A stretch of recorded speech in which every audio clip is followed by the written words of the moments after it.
पहले से ही करती हो तुम। हाँ यार मुझे हाँ हो गया, चलो। ओ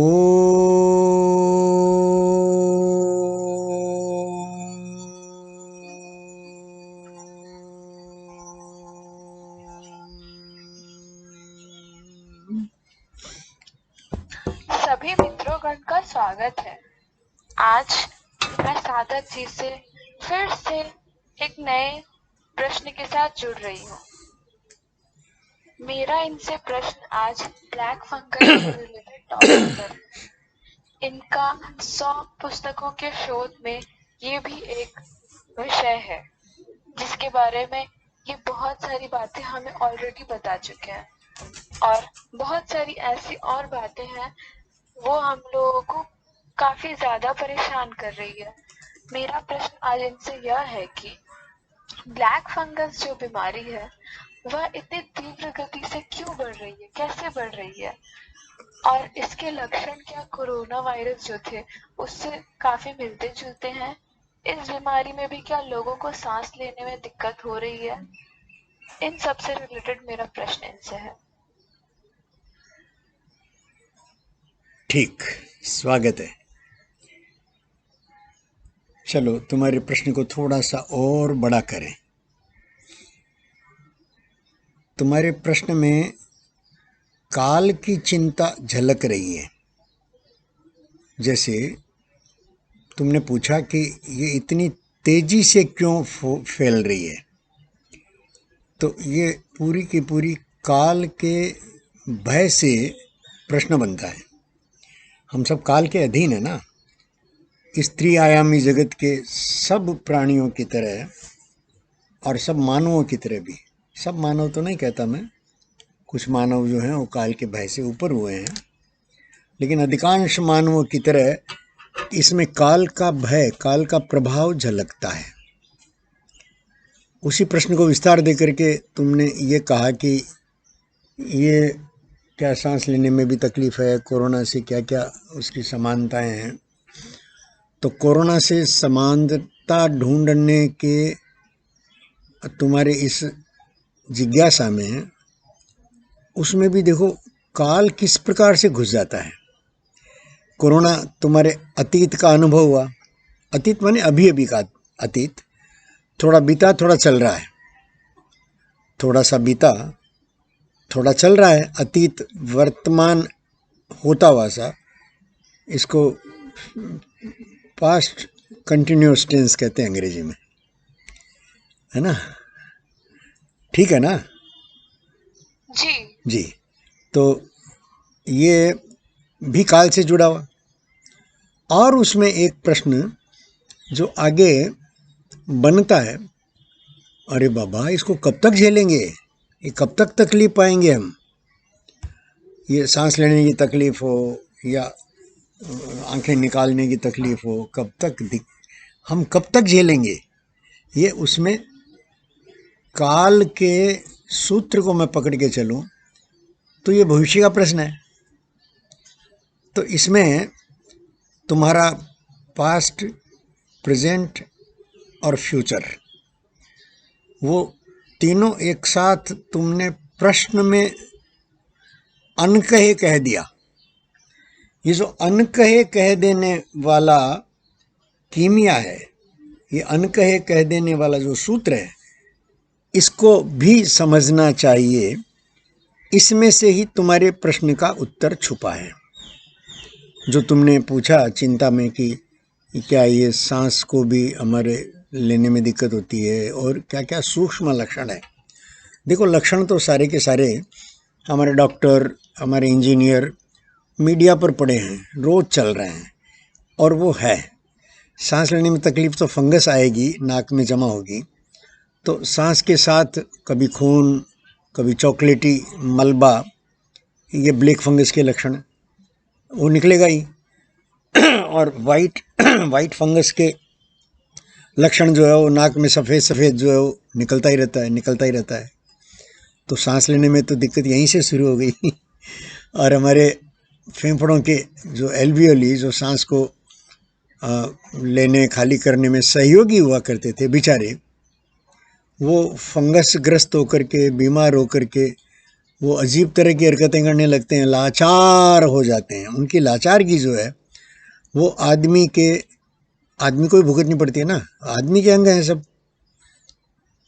तो ये लक्षण तो सारे हमारे डॉक्टर वैज्ञानिक जितनी सूचनाएं दे रहे हैं, रोगियों के लक्षण जितने दिख रहे हैं, और हमारे ये इलेक्ट्रॉनिक मीडिया हो या प्रिंट मीडिया हो, ये सब बता ही रहे हैं।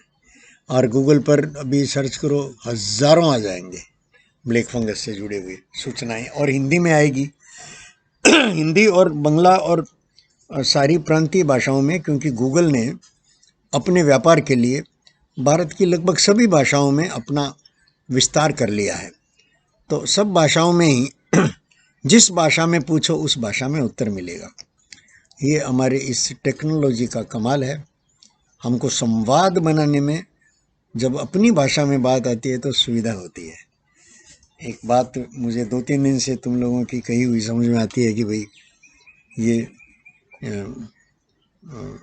भाषा जो है आपकी, मेरी मतलब बहुत संस्कृत निष्ठ हिंदी है, थोड़ी कठिन पड़ती है समझने में। तो मुझे खुशी होती है कि चलो भाषा भी सीख लो उसमें से।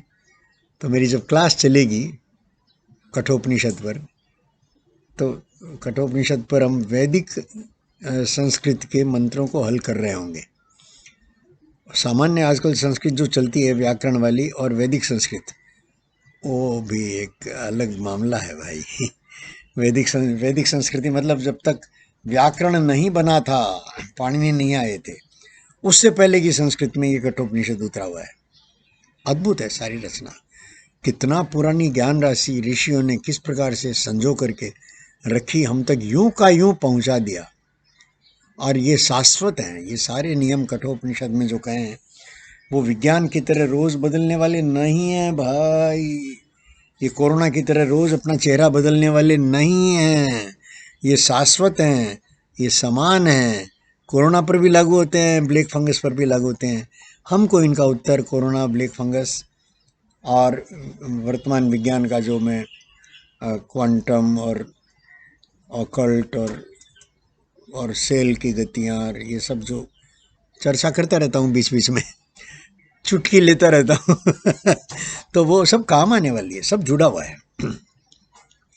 आते हैं प्रश्न पर कि ये तुमने कहा कि इसके लक्षण क्या क्या है। मैंने बताए भाई, सांस में दिक्कत आएगी, फेफड़ों पर, नाक से जाने वाली सांस जो है वो पहले फेफड़ों में जाएगी, और फेफड़ों से अलग अलग रास्ते बनते हैं।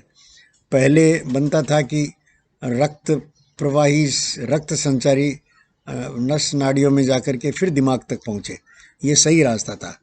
अब चूंकि जैसे आदमी को बहुत जल्दीबाजी मची है जी, ये आदमी की जल्दीबाजी, ये क्या, ये वायरस नहीं लेगा ब्लैक फंगस?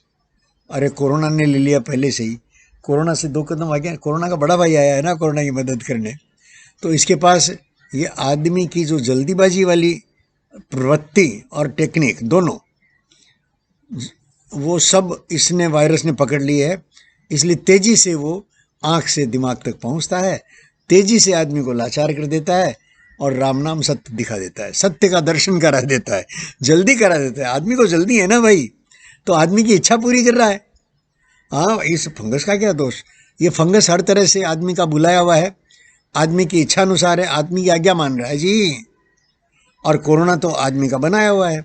सृष्टि का कैसा नियम है देखो, कि आदमी के बनाए जूते से ही आदमी को मारती है। प्रकृति का अद्भुत नियम है, अभी सजा भी देती है तो अपना जूता इस्तेमाल नहीं कर रही है। देखो क्या मजा है। तो ये लक्षण का विस्तार बहुत आराम से तुम देख सकती हो, मैं देख सकता हूँ। दूसरे भाग में, प्रश्न के दूसरे भाग में, उसका कब तक चलेगा, इसका उत्तर देने से पहले मैं तुमसे पूछता हूँ, क्या तुमने जितना पूछा उसका उत्तर आ गया, या उसमें कुछ और बाकी रहा है? मैं अगर भूल नहीं गया हूँ। गुरुजी, सारा और उत्तर आ गया। हाँ, तो अब मैंने अपनी तरफ से काल को पकड़ करके जो प्रश्न का विस्तार किया उसकी भी चर्चा कर लूं, अनुमति है ना? जी। तो देखो, ये मैं बार बार कहता हूँ कि आदमी में वो क्षमता है कि वो देह रहते काल के परे के दृश्य देख सकता है। काल के परे माने ओकल्ट के रहस्य।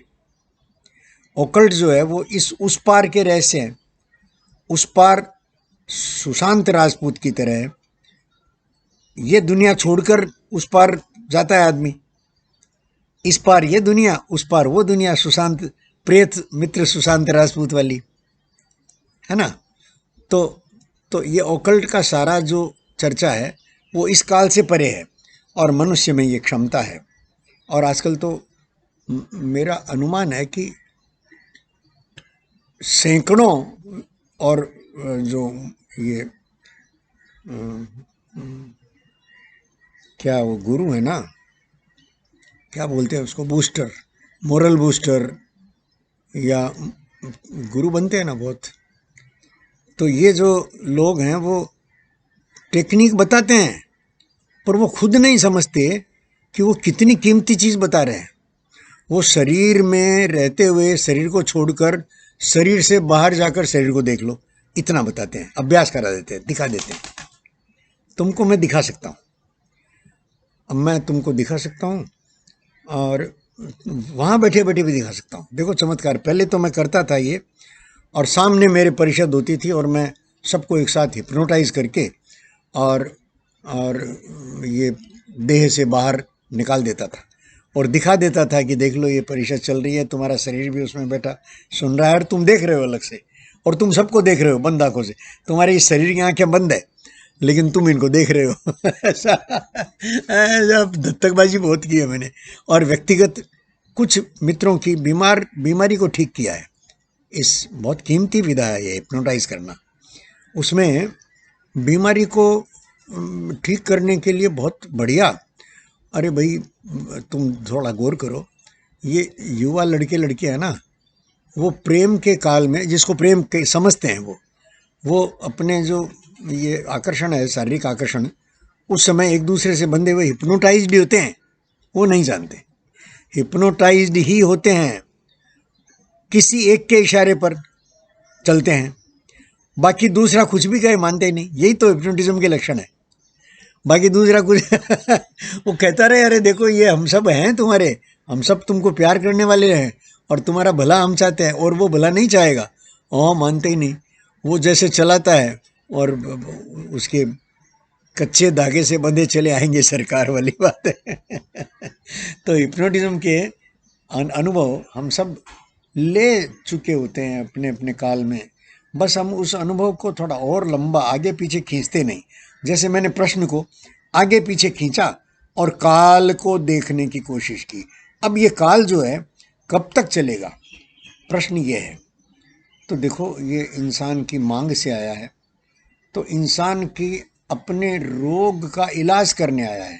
मानव ने जो रोग के, अपने रोग के साथ पूरी धरती को लपेट लिया है, पूरी धरती को और रुग्ण कर दिया है, पूरी धरती के अस्तित्व पर संकट आ गया है।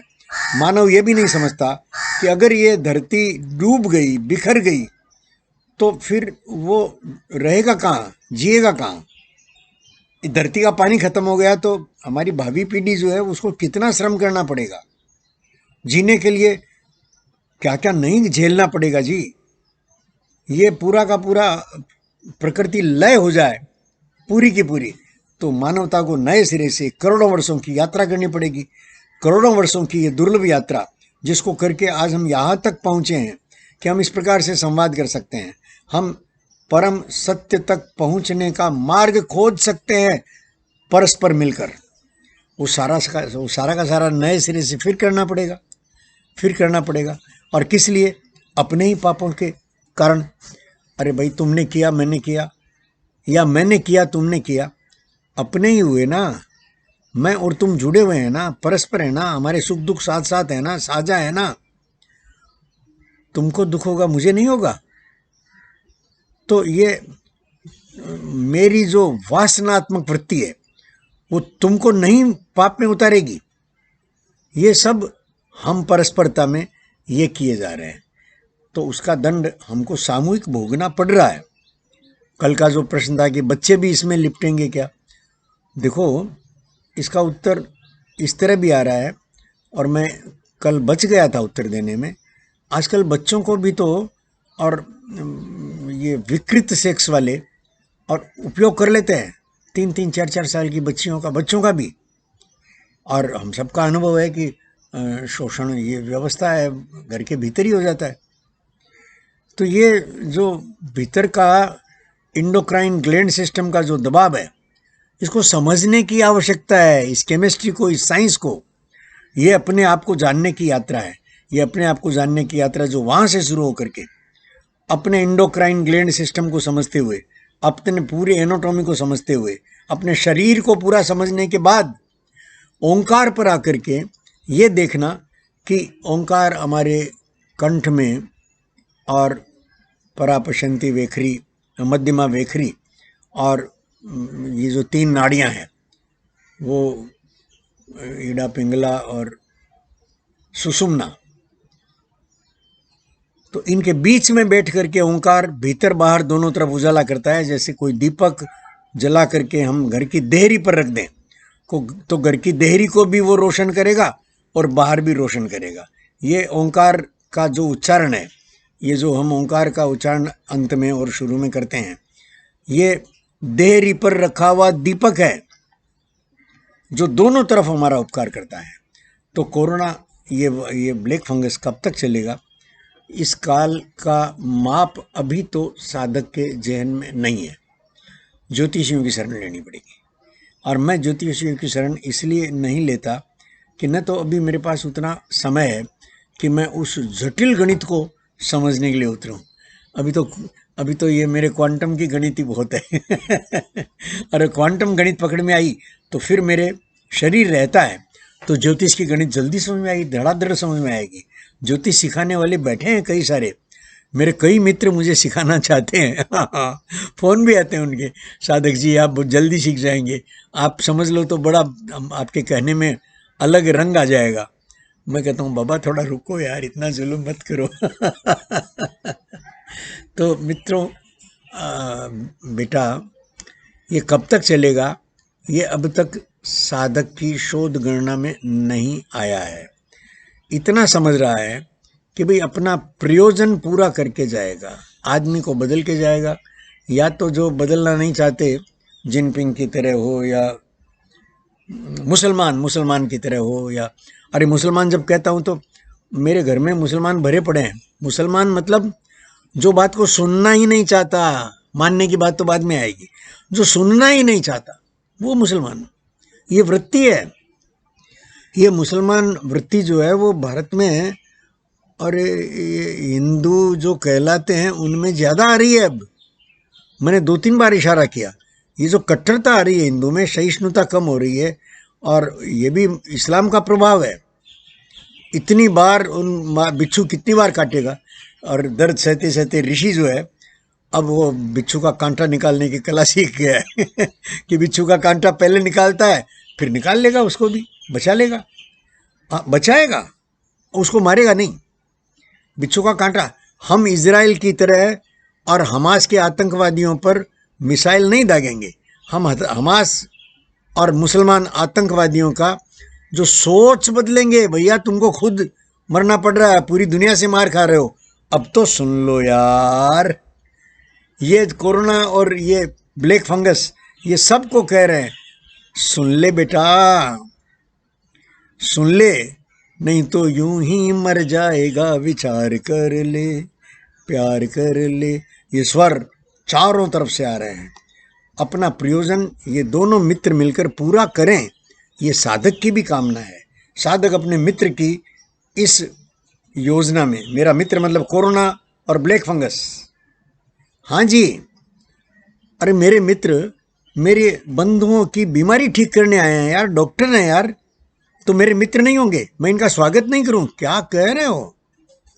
ये धरती को बचाने आए हैं, तो मेरे परम मित्र, मेरी प्यारी धरती जिसको माँ कहता हूं मैं, माता भूमि पुत्रो हम पृथिव्या, इस धरती को बचाने के लिए मैं प्राण दे सकता हूं, अरे 100 बार दे सकता हूं, और 100 बार देता ही रहा हूं इसी धरती के लिए, इसी सांस्कृतिक मूल्यों के लिए, इन्हीं सांस्कृतिक मूल्यों के लिए ये सांसें चल रही है, इन सांस्कृतिक मूल्यों के लिए सांसें कुर्बान हो जाए तो ये कीमत कम है, ये कम है। भारत ने ददीची और शिवी और कितने राजाओं की तरह रघु, शिवी, ददीची और अपना आत्म बलिदान किया है पूरी मानवता के हित में। आज भी हमारे बीच में हैं। मोदी को देख लो, पूरी मानवता के हित में रात दिन एक किए जा रहा है, रात दिन।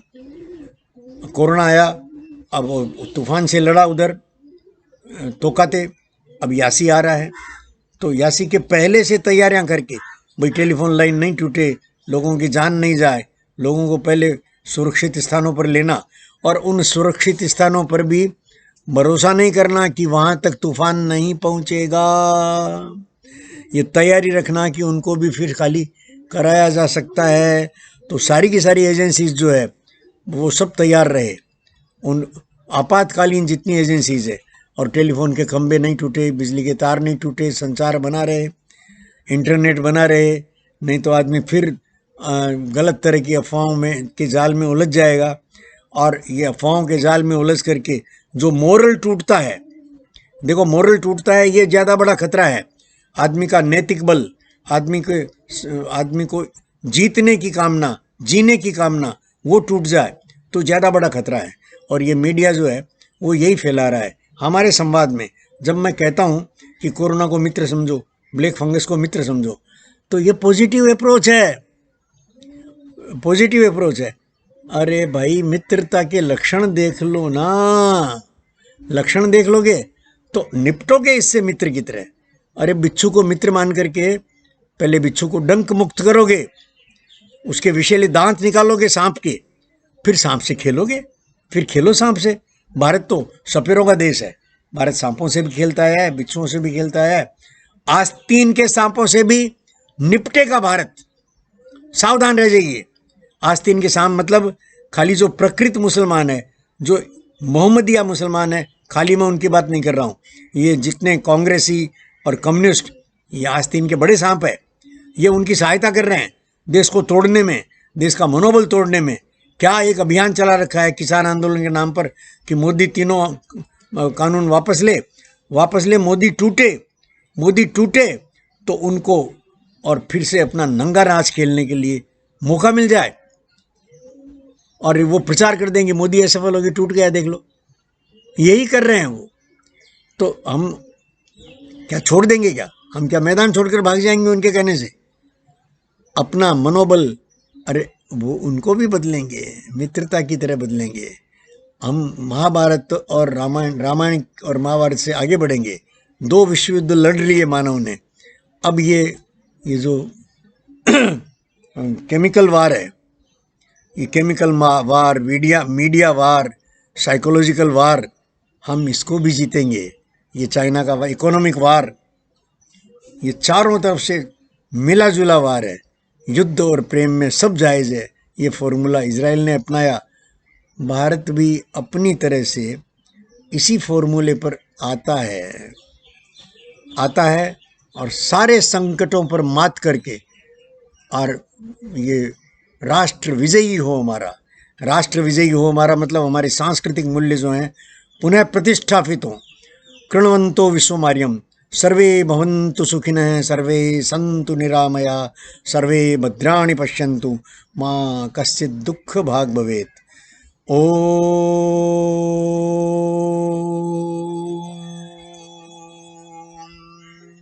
शांति शांति शांति।